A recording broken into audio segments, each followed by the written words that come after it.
చట్నీ ఎక్కువ పెట్టలేదు. Hi friends, పల్లీలతో chutney దోశలేకి కానీ పొంగనాలులోకి కానీ ఇలాగ చేయండి. చట్నీ బాగుంటుంది. ఇలాగన ఉందని ముందుగా ఒక మిక్సీ గిన్నె తీసుకొని ఆ గిన్నెలోకి పల్లీలు వేసుకోవాలి. వేయించి పెట్టుకున్న పల్లీలు వేసుకోవాలి.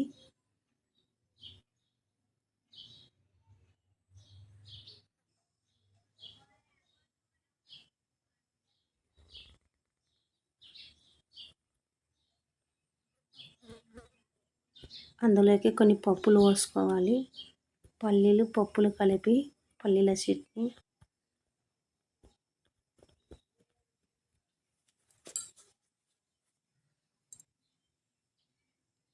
ఈ మిక్స్ పట్టుకోవాలి ఫ్రెండ్స్, మెత్తగా మిక్స్ పట్టుకోవాలి. అలాగున పొడిగా ఇందులోకి కొద్దిగా సాల్ట్ వేసి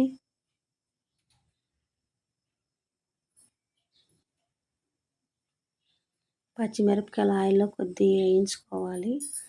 వేయించుకున్న పచ్చిమిరపకాయలు అందులోకి వేయాలి. ఇందులోకి టమాటా పండు ఆనియన్స్ ఏమి వేయకూడదు. కొన్ని వాటర్ పోసుకొని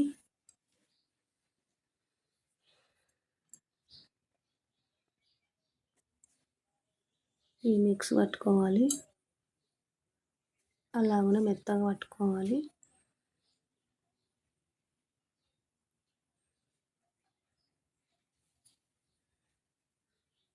అలాగనే మెత్తగా పట్టుకున్న తర్వాత ఒక గిన్నెలోకి వేసుకొని పోపు దినుసులు అన్నీ వేసుకొని ఇందులోకి వేయాలి. తర్వాత చట్నీ చాలా బాగుంది ఫ్రెండ్స్, పల్లీల చట్నీ.